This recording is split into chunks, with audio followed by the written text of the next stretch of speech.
Bonjour et bienvenue à une autre section de notre cours de sciences humaines 10e année. Et aujourd'hui, on parle de la structure sociale des Égyptiens. Donc, on va parler des humains, des dieux.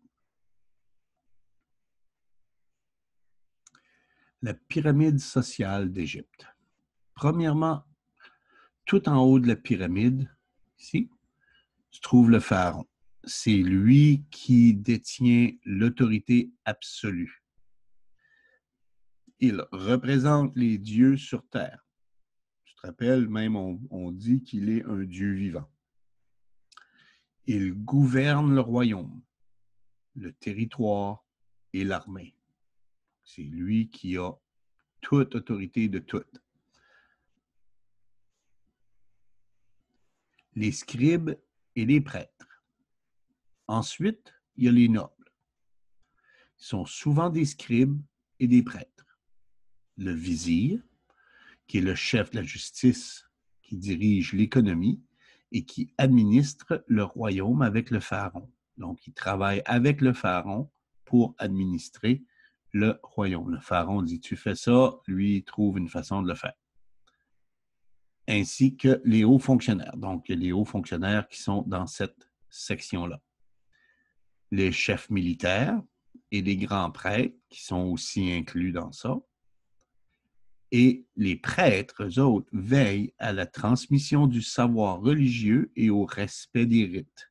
Donc, les prêtres, ils font sûr et certain que tout le monde va savoir comment faire les religions, comment faire les différents rites, etc., etc. Les soldats. Après ça, les soldats veillent à la sécurité du royaume. Sous les ordres du pharaon et des chefs militaires, ils vont faire des conquêtes et se battre dans les guerres du royaume. Donc, c'était un groupe de personnes qui étaient dédiées, qui travaillaient, qui faisaient leur travail, était d'être soldats. Les artisans et les commerçants. Eux autres sont au 4e rang.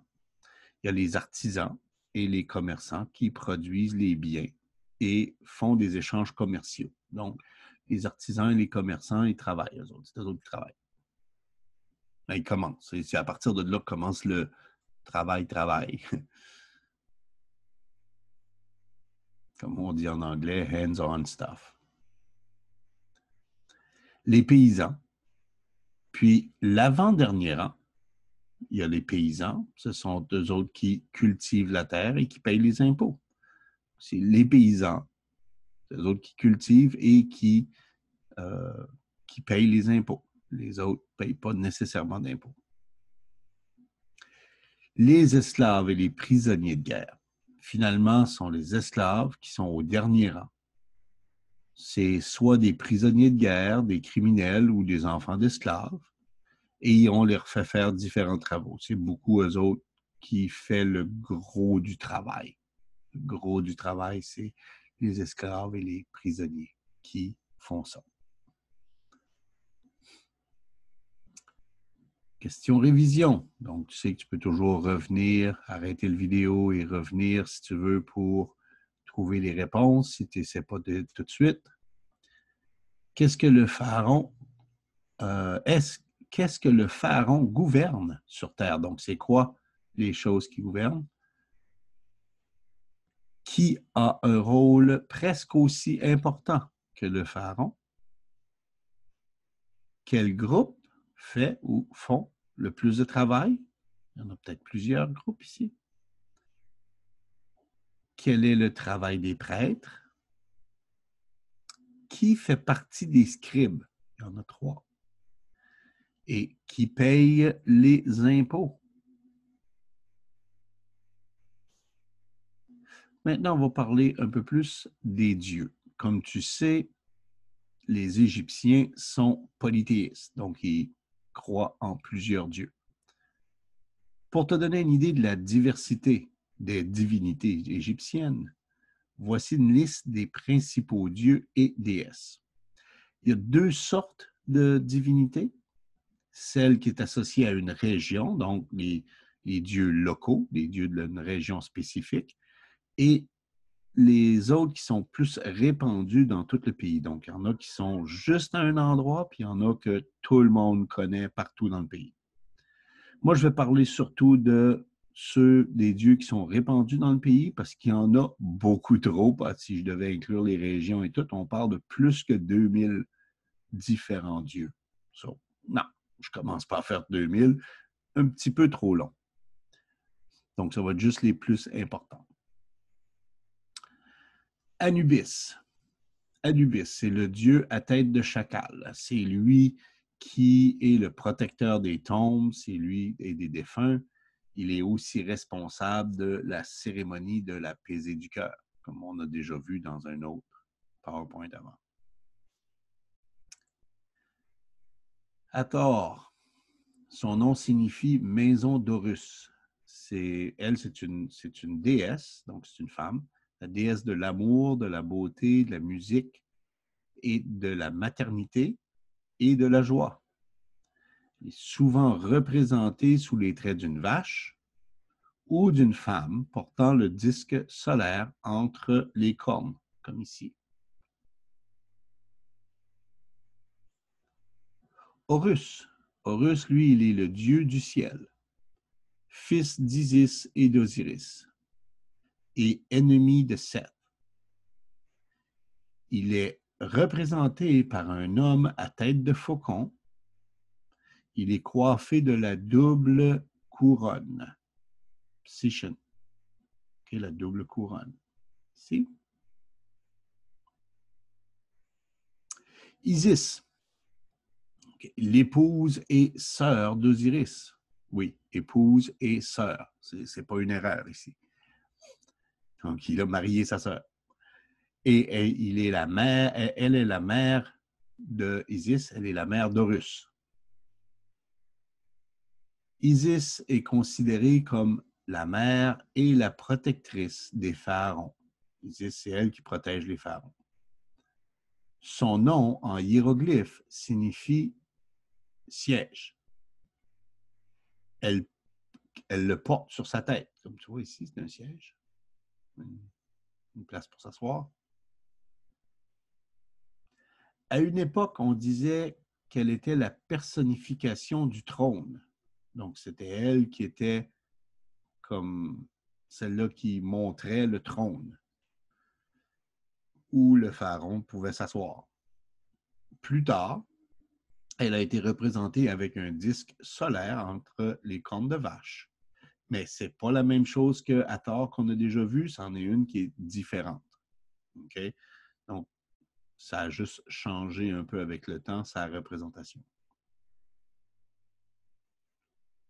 Maat, elle est la mère, fille et épouse de Ra. Et la sœur mystique du pharaon. Donc, c'est comme la sœur, elle est toujours la sœur du pharaon, peu importe c'est qui le pharaon. Elle est la déesse de la paix, de la vérité et de la justice. D'ailleurs, on a la plume, okay, la plume d'autruche sur la tête, comme la plume de vérité. Okay. Donc, c'est elle qui, on la représente surtout ou souvent avec ça. Osiris. Osiris est l'inventeur de l'agriculture, de la religion. Il devient le souverain du monde de l'au-delà et le juge suprême des lois de Maat, suite à son assassinat perpétré par son frère Seth. Donc, son frère l'a tué, okay, et il est revenu. Okay, il a ressuscité, il est revenu grâce à la puissance magique de ses sœurs, Isis et Nephthys, qui est représenté sous la forme d'un roi momifié, tu vois, donc c'est un roi, mais il est momifié, c'est pour ça qu'il est en blanc, qui est enveloppé d'un linceul et coiffé de la couronne blanche de la Haute-Égypte. La couronne d'Égypte. Donc, c'est vraiment pour dire que c'est lui qui est le plus puissant des rois. C'est lui qui est le plus grand des dieux parce qu'il est mort et il est revenu en plus. Ra, il est le dieu du soleil. Il est représenté par un disque solaire sur une tête de faucon, comme ici. Il voyage de jour comme de nuit dans la barque sacrée. Chaque lever de soleil était une victoire remportée par Ra sur le monde des ténèbres. Le monde des ténèbres, lui, il est symbolisé par Apophis. Okay? Mais Ra, c'est comme le soleil. Donc, le soleil va se coucher et le combat commence pour qu'il puisse revenir. Donc, il va ressusciter, il va revenir, il va se battre, il va revenir à tous les jours. Seth, c'est un dieu guerrier. Il est représenté par un homme à tête d'animal non clairement défini. On n'est pas vraiment certain quelle sorte d'animal que c'est. Il aide Ra à traverser le monde du dessous, posté à la proue de la barque solaire. Donc, il est là, c'est un dieu guerrier et il va aider Ra à aller dans le monde en dessous, les underworld, right? Parce qu'il est en avant du bateau, en avant de la barque solaire. Une barque, c'est un bateau. Donc, il est en avant de la barque et il aide Ra à revenir à revenir comme le soleil revient au matin. Et finalement, Thoth, qui est le dieu des scribes, il est l'inventeur de l'écriture, du langage, il est le détenteur de la connaissance, c'est lui qui a toutes les connaissances. Il est représenté avec une tête d'ibis, comme ça. Hein? L'inventeur de l'écriture et des chiffres.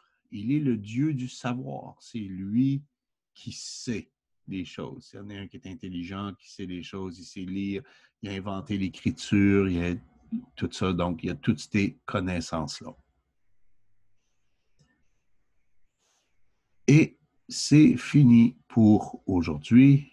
Donc, fais attention à toi et je vais te dire à la prochaine.